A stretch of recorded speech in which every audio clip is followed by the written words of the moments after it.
δώσει κανένα όμως. Όχι μόνο αλάτι, φίλε μου. 4 είναι απ' όλα. Ναι. Το ένα χωρίς την μύτια. Ναι, δώστε εκεί. Ευχαριστώ πάρα πολύ.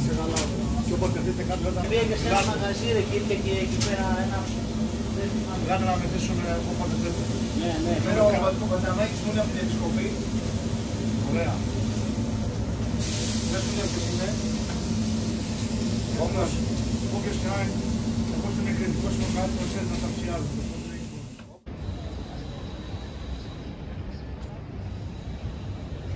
Xin chào mọi người. Mình đang ở quán bán thịt nướng rất là ngon, rất là đặc biệt ở Athens. Mình vừa mua cái phần thịt nướng. Cái này có giá là 10 ơ. Thì cái quán ở đây lúc nãy mọi người cũng thấy là mình đợi nhất khoảng 15 phút mình mới mua được cái món này.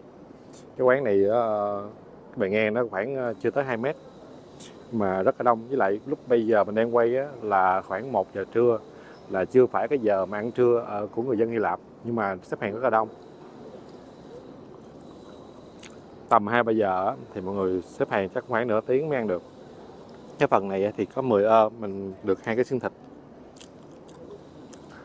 heo với lại 2 cục thịt băm với lại pita, khoai tây chiên và sốt cà chua.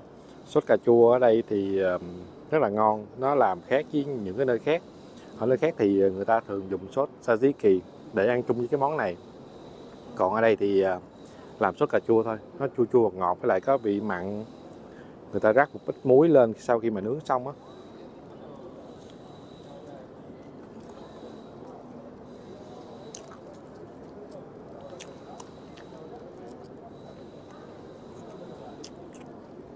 Ăn sốt cà chua với lại cà chua này cảm thấy rất là mát. Ở đây là quán tự phục vụ, nên khi mọi người vô mua á thì sẽ có cái bàn ở ngoài mọi người ăn. Còn không có thì phải đứng như mình. Mình thì đứng cho nó dễ quay xíu.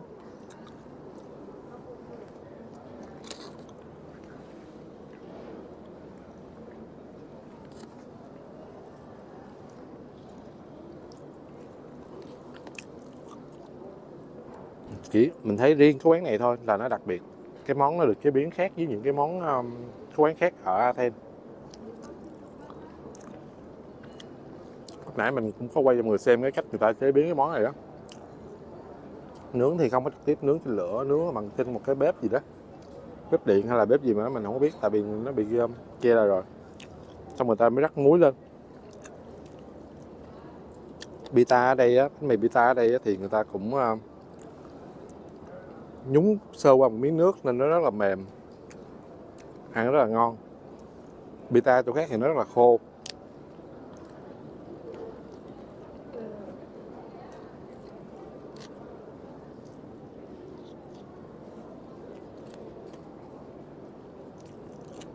Ở đây thì bán có nhiều loại lắm, thịt xiên nè, hoặc là bánh mì gyros, hoặc là cái này không.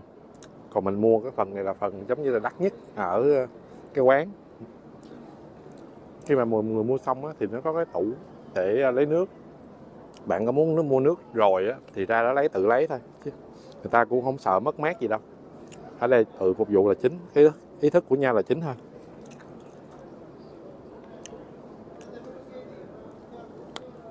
Để ăn thử cục thịt. Thịt heo đây.